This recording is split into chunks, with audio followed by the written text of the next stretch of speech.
સંસારને સાચવવાનો તો બહુ પ્રયાસ કર્યો અને કોશિશ કરી પણ ખરા કે બધું સચવાયેલું રહે, પણ જીવનમાં ક્યાં આપણું ધાર્યા પ્રમાણે બધું થાય છે? અરે આ ધાર્યા પ્રમાણે આપણે આપણી જાત નથી ચલાવી શકતા તો બીજાને ક્યાં ચલાવી શકવાના? કે કેટલું નક્કી કરીએ કે કાલથી તો ડાયટિંગ શરૂ હો, બસ હવે આ રો ફૂડ જ ખાવાનું, આ જ ખાવાનું થાય છે. રાતના સૂઈએ ત્યારે આ ખવાઈ ગયું ને પેલું લેવડાઈ ગયું ને આ થયું, અફસોસ સાથે જ સૂઈ જઈએ છે. તો આપણા ધાર્યા પ્રમાણે આપણે નથી ચાલી શકતા તો આપણા ધાર્યા પ્રમાણે બીજા ક્યાંથી ચાલવાના? દરેકનું પોતાનું જીવન છે, દરેકની પોતાની સમજ છે. હઠાગ્ર મૂકી દો, હઠાગ્ર કોઈ પણ વસ્તુનો નહીં. અમુક ઉંમર થાય એટલે અનાસક્ત થઈને તમે તમારા અવસ્થા કોને કહેવાય? બધા પ્રશ્નોના ઉકેલ તમારી પાસે હોય છતાંય ઘરમાં તમારી સલાહ લેવા કોઈ ના આવતું હોય ત્યારે સમજી લેવું કે હવે અવસ્થા થઈ ગઈ છે, હવે સલાહ આપવાનો સમય જતો રહે. પૂછે તો જરૂર કહેવું, અને એવું તો ક્યારે બોલવું જ નહીં હો કે અમારા સમયમાં આમ થતું હતું. એનો અર્થ શું થાય? હવે અમારો સમય પૂરો.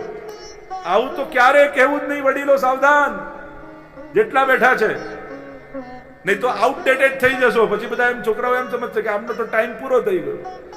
ના ના, કેમ તમને ના આવડે? મોબાઈલ તમને કેમ ના આવડે? ટેબ્લેટ તમને કેમ ના આવડે? કોમ્પ્યુટર તમને કેમ ના આવડે? અને ક્યારેક બાળકો આવે તો એની જોડે ફેસબુકની વાત કરો, એને ગમતો સબ્જેક્ટથી શરૂ તો કરો, પછી લઈ જાઓ તમારા સબ્જેક્ટ ઉપર. પણ સીધા જ તમારા સબ્જેક્ટની વાત કરો તો પેલા થાય કે હમણાં લેક્ચર ચાલુ કરશે, બેસવું જ નથી. એટલે આવા અપ્રાસંગિક ઘરમાં બનેલા ન રહો. તમે આજના જ બનેલા 21મી સદીના. કેમ તમને ના ખબર? આજની વાત તમે કેમ ના કરી શકો? કેમ તમને ખબર ના હોય કે સ્નેપચેટમાં શું છે ને બીજું ઇન્સ્ટાગ્રામ ને બીજું શું છે? બધામાં બધી વાત થાય. શરૂઆત એના ગમતા સબ્જેક્ટથી, એન્ડ તમારા ગમતા સબ્જેક્ટ ઉપર. પણ વાતની શરૂઆત જ ખોટી કરો ને તેનો અંત તમે જ્યાં લઈ જવા માંગો ત્યાં નહીં જાય. એટલે ક્યારે એવું નહીં કેવું અમારા સમયમાં. આ તમારો જ સમય છે અને હવે જ તમારો સમય આવ્યો છે, કારણ કે હવે તમે તમારા માટે જીવવાના છો. અત્યાર સુધી તો આખા જીવન સંસાર માટે ખપી ગયા. એમ હતું કીર્તન શીખીશું, સેવા કરીશું, શિંગાર ધરાવીશું, આ કરીશું, પુસ્તકો વાંચ. ક્યારેય પરિવારને સાચવવામાં સમય જ ન મળ્યો.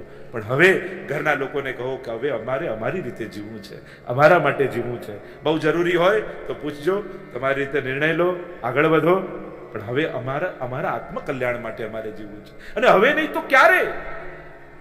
આજ તો સમય છે પોતાના માટે જીવવાનો, પોતાના આત્મકલ્યાણ કરવાનો.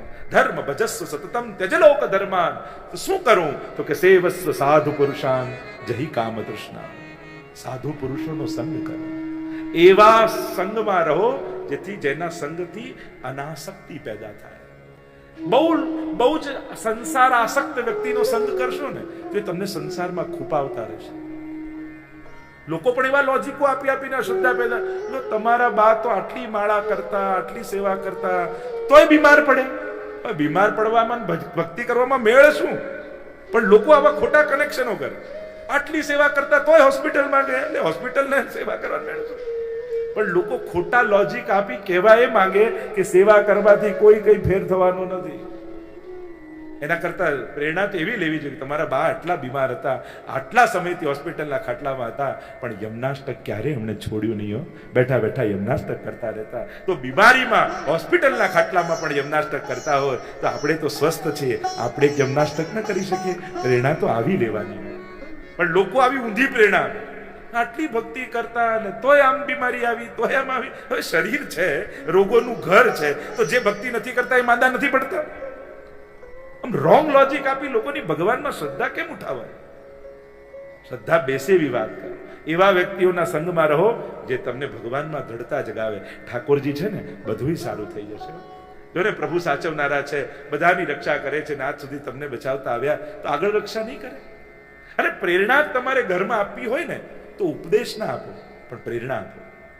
ઉપદેશ આપવું જુદું છે ને પ્રેરણા આપવી જુદી છે. ઉપદેશ માટે ઉદાહરણના એક્ઝામ્પલો લેવા પડે અને પ્રેરણા આપવા માટે પોતે ઉદાહરણરૂપ બનવું પડે.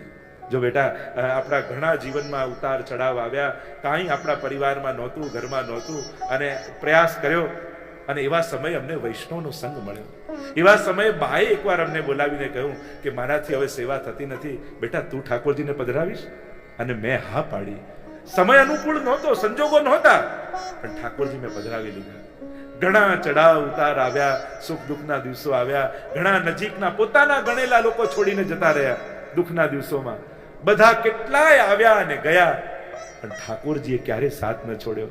અને મેં પણ ઠાકોરજીની સેવા ન છોડી અને દિવસો બદલાયા. એ ઠાકોરજીના આશીર્વાદથી આજે આવા સંજોગો મળ્યા. બેટા, તને પણ એ જ સલાહ આપું છું, જીવનમાં કોઈ આવે કે જાય, પણ ઠાકોરજીને છોડીશ નહીં ને તો ઠાકોરજી ક્યારે તારા જીવનમાં દુઃખ નહીં આવવા દે. તારા દરેક સંજોગોને સાચવી લેશે. જ્યારે બેસાડીને આમ કહેશો ને તો એને એમ થશે કે હા પપ્પા, તમને વચન આપું છું, ઠાકોરજી આપણા ઘરેથી ક્યારેય બહાર નહીં કાઢે. ભલે તમારા જેવી સેવા નહીં થાય, તમારા જેવી અપરસ કે આ બધું નહીં કરી શકું, પણ હા ચોક્કસ મિશ્રી ભોગ ધરીશ, પણ આપણા ઠાકોરજી આપણા ઘરની બહાર નહીં જાય એ વચન ચોક્કસ તમને આપે. અને આટલું તમે વડીલોને કહી દેશો ને, વડીલોની છાતી ફૂલાઈ જશે કે હા, અમારા પ્રભુ અમારા ઘરની બહાર નહીં.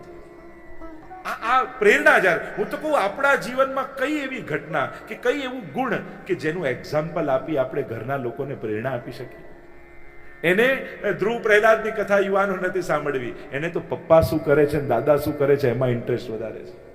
અને એટલા માટે આપણે જ્યારે એક્ઝામ્પલ રૂપ બનીશું ને, અને એની જે અસર થશે ને, એના જેવી અસર બીજી કોઈ વાતની નહીં થાય.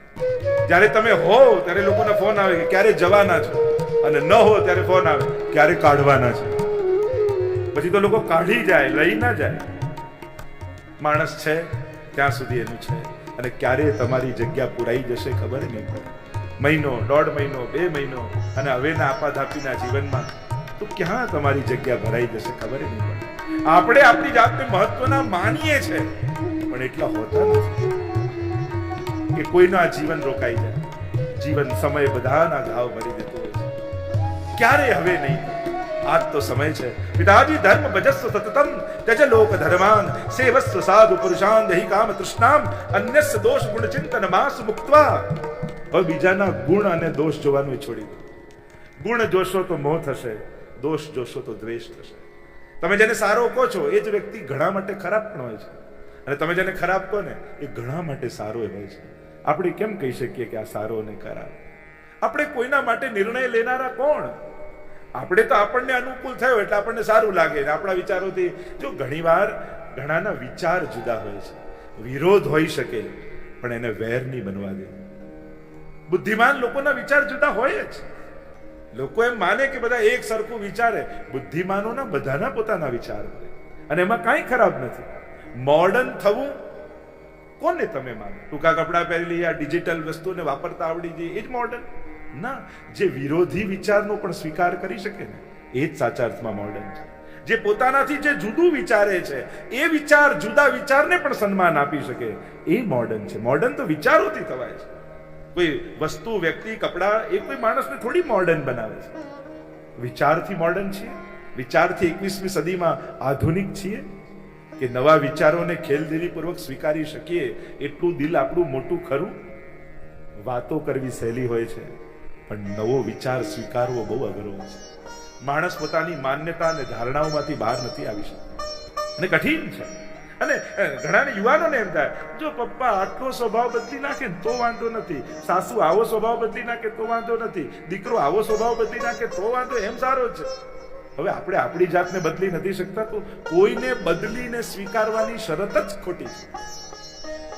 કારણ કે કોઈ બદલી ન શકાય. દરેકનો એક સ્વભાવ છે, દરેકનો એક નેચર છે. એને એ જુદાપણા સાથે જ સ્વીકારવું પડે. અને એ જીવનનું સત્ય છે, અને કઠિન છે, અઘરું છે. એટલે જ કહ્યું ને, ઘણું કામ જતું કરવું, ઘણી વાર જાતે કરવું, અને ઘણી વાર જોયા કરવું. આ 3 વસ્તુ છે. કાં જાતે કરો, કાં જોયા કરો, કાં જતું કરો.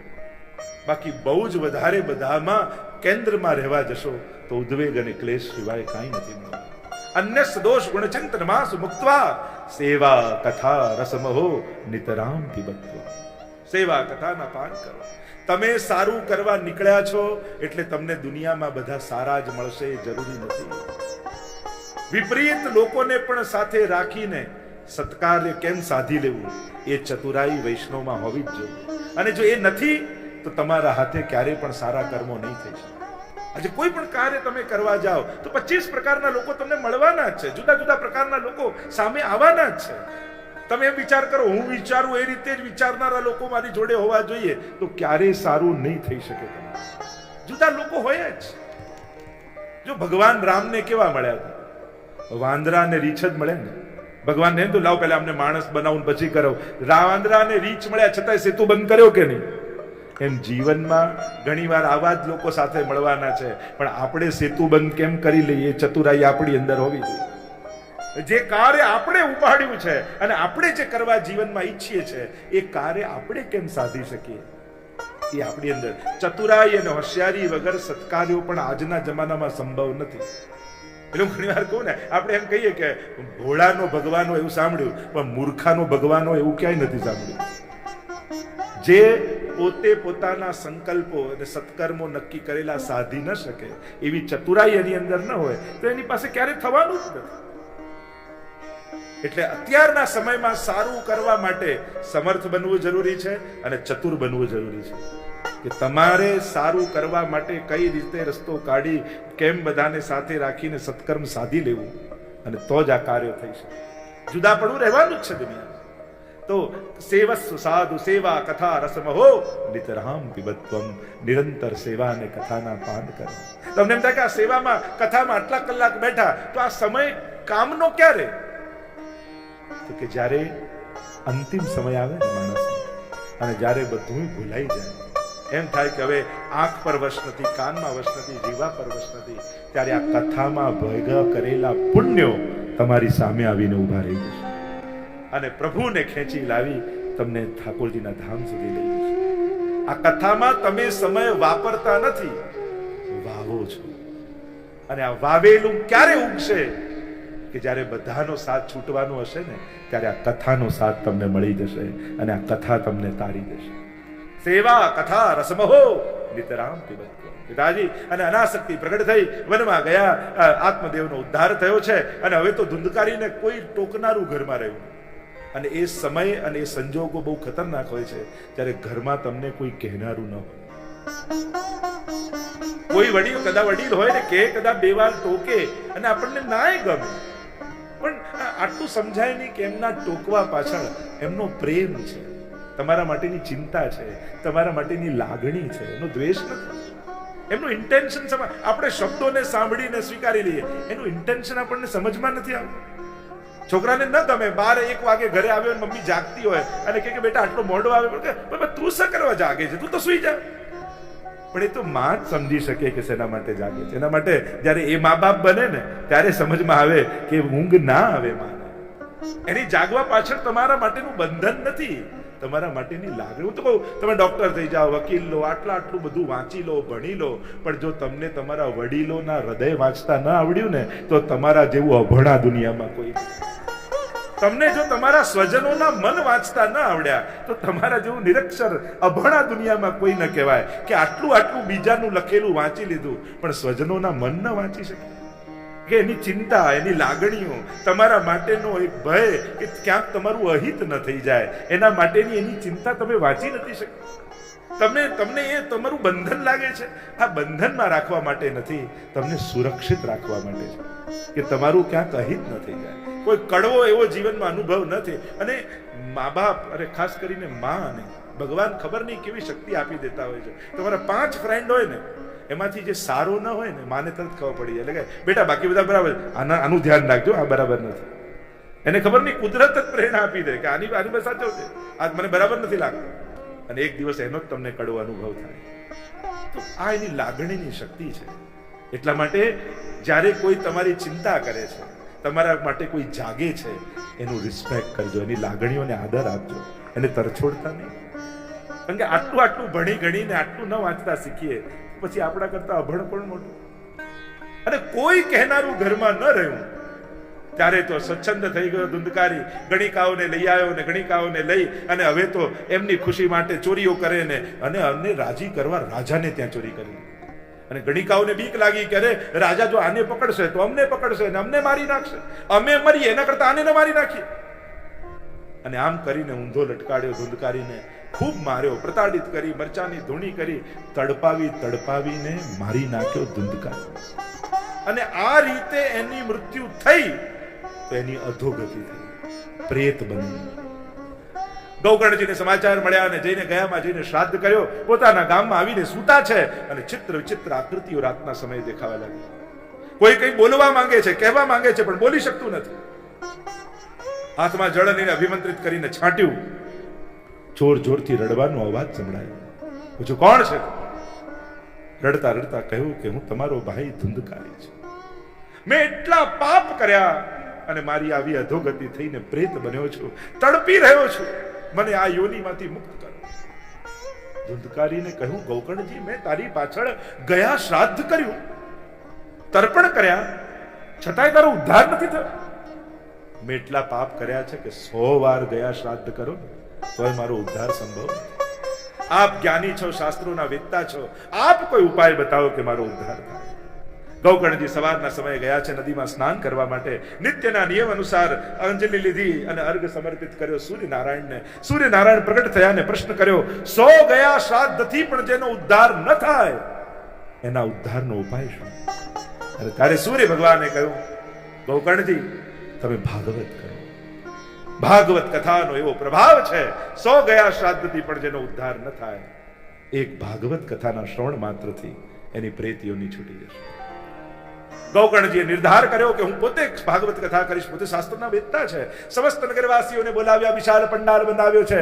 વ્યાસપીઠ પર પોતે સવાર બિરાજમાન થયા અને કથા શ્રવણનો પ્રારંભ કર્યો, કથા કહેવાનો. સમસ્ત નગરવાસીઓ કથાનું શ્રવણ કરી રહ્યા છે. એટલામાં પ્રેત વાયુ રૂપે આવ્યો, ધુંધકારી. આખો પંડાલ ભરાયેલો હતો, બેસવું ક્યાં? એક 7 ગાંઠનો વાંસ પડ્યો હતો અને એની અંદર આ વાયુ રૂપે પ્રેતે પ્રવેશ કર્યો. એક એક દિવસની કથા પૂરી થાય ને એક એક ગાંઠ ફાટે છે. જો વાસનાઓ જ વાંસ છે એટલે ત્યાં જ વાંસ હતો જરૂર નથી. આપણા બધાની અંદર આ 7 ગાંઠનો વાંસ, કામ, ક્રોધ, લોભ, ઈર્ષા, દ્વેષ, મત્સર, આ બધી 7 ગાંઠો આપણી અંદર પણ છે. કથા સાંભળી રોજ એક એક ગાંઠ ફાટવી જોઈએ. 7મા દિવસે આખો વાંસ ફાટ્યો. ધુંધકારીનો ઉદ્ધાર થયો. લેવા માટે ભગવાનના પાર્ષદો વિમાન લઈને આવ્યા. ચારે બાજુ જયઘોષ થયા છે. ધુંધકારી જ્યાં વિમાનમાં બેસવા જાય એટલામાં જ અવાજ સંભળાયો, ઉભા રહો.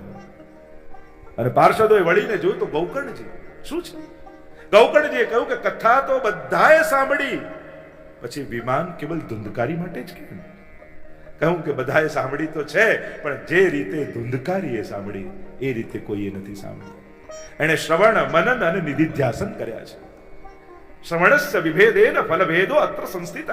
શ્રવણના ભેદથી ફલભેદ થયો છે. શ્રવણ પછી એનું મનન કરવું, આજે શું સાંભળ્યું, અને નિધિધ્યાસન એટલે એને જીવવાનો પ્રયાસ કરવો. જે સાંભળ્યું એને કઈ રીતે જીવનમાં ઉતારી શકીએ એની કોશિશ કરવી.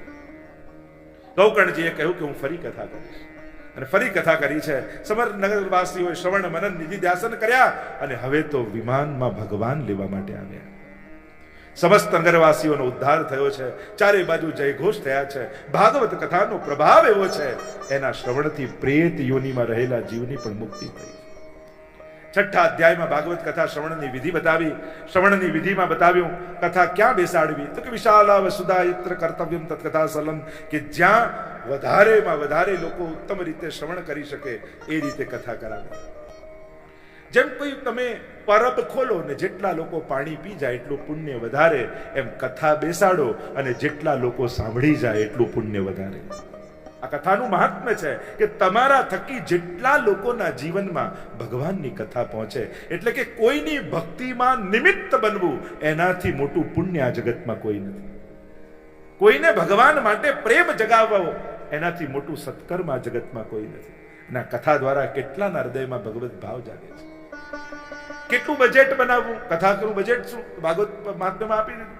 વિવાહે આદર્શમ વિત્તમ તાદર્શમ પરિકલ્પયેત. જેટલું લગ્નમાં ખર્ચો એટલું કથામાં ખર્ચો.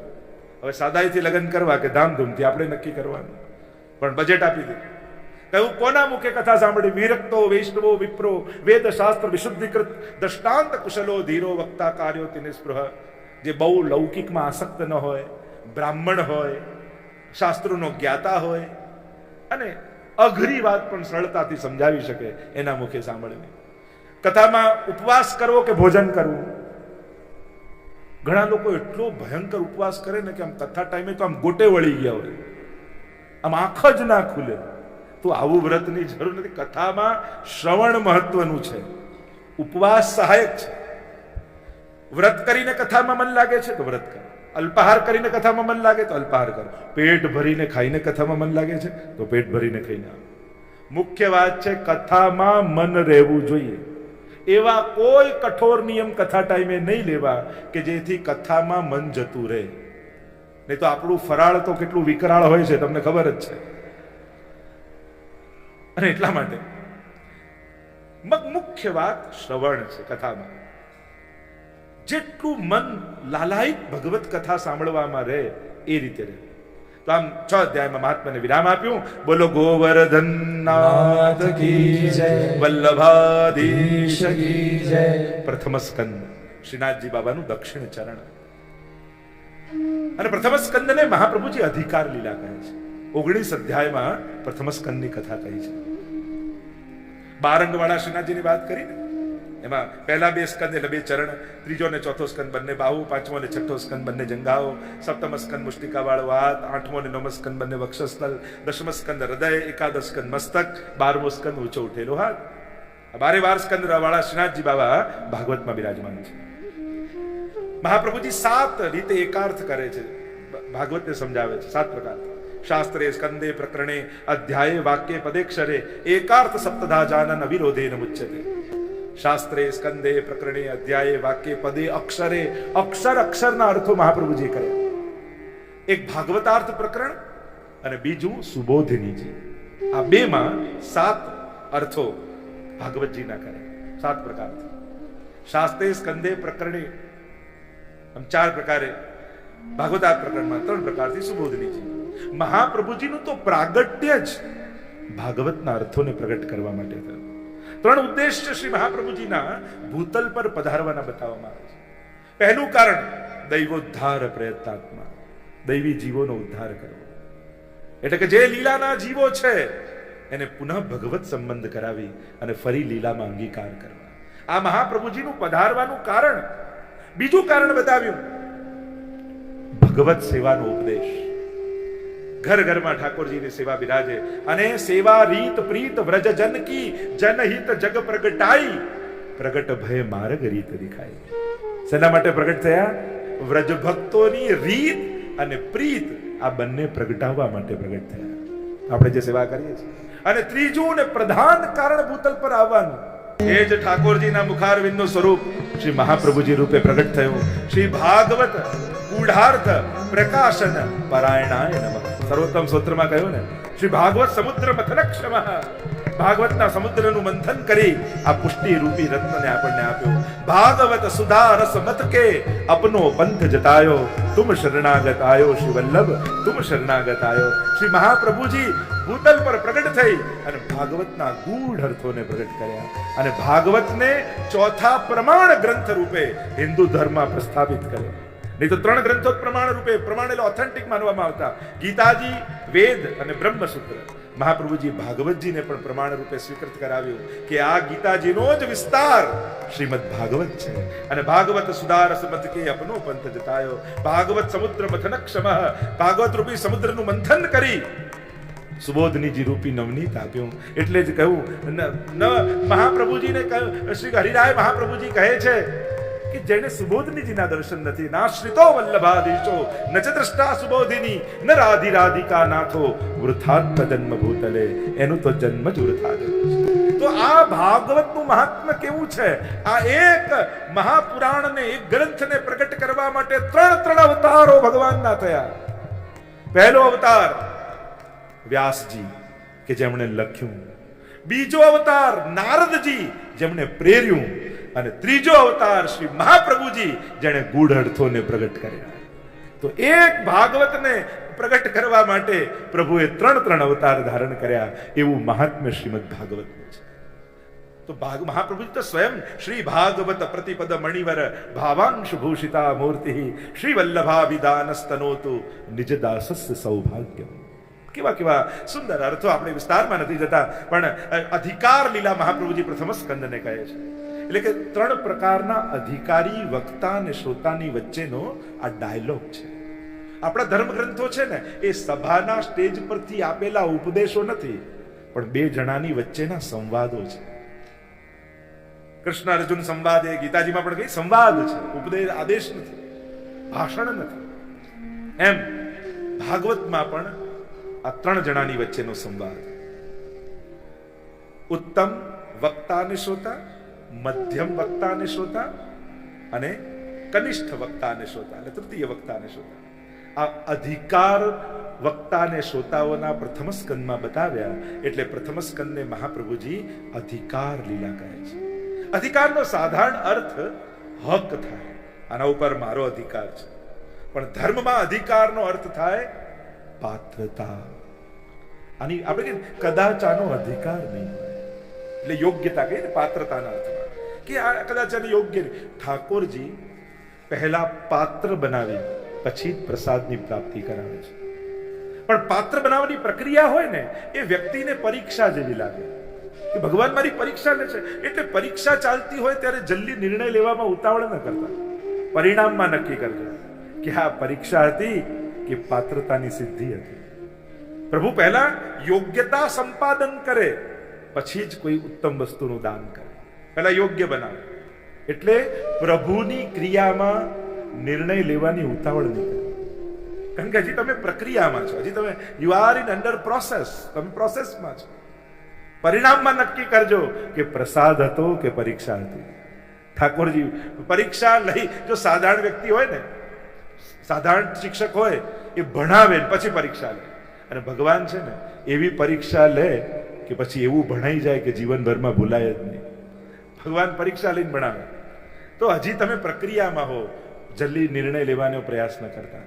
પ્રભુ પ્રસાદ આપવાની તૈયારી કરી રહ્યા છે. કારણ કે વીજળી ચમકે ને વાદળો ઘેરાય, પવન ફૂંકાય એટલે માણસ ડરી જાય કે આ શું થઈ રહ્યું છે. સમજદાર સમજી જાય કે આ તો વરસાદ વરસવાની તૈયારી થઈ રહી છે. એમ ઘણી વાર વાદળો વિકટ થાય, વીજળીઓ વિપત્તિની ચમકે, માણસ ગભરાય કે શું થવાનું છે. અરે આ તો ભગવાન વરસવાની તૈયારી કરી રહ્યું છે. ઉતાવળ ન કરો નિર્ણય લેવામાં. અધિકારની ત્રણ પ્રકારના અધિકારીઓની ચર્ચા: ઉત્તમ, મધ્યમ અને કનિષ્ઠ. ઉત્તમ વક્તા અને શ્રોતા છે. વક્તા છે સુખદેવજી અને શ્રોતા છે પરીક્ષિત. શ્રેષ્ઠ, સર્વોત્તમ. જો મહાપ્રભુજી પણ 16 ગ્રંથમાં જલભેદ નામનો ગ્રંથ છે એમાં વક્તાઓના લક્ષણ બતાવ્યા, અને પંચપદ્યાની ગ્રંથ છે એમાં શ્રોતાઓના લક્ષણ બતાવ્યા. એટલે અધિકારની બહુ વિશેષ ચર્ચા મહાપ્રભુજી અહીંયા કરે છે.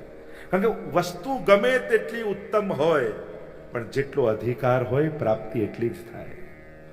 20 ઇંચ વરસાદ ગામમાં થયો હોય પણ આંગણામાં એક કોડિયું પડ્યું હોય તો કોડિયામાં તો કોડિયા જેટલું જ ભરાય, એમાં 20 ઇંચ ના આવી જાય. એમ ભાગવત સર્વોત્તમ, પણ જેવો અધિકાર હશે ને એવી પ્રાપ્તિ થશે.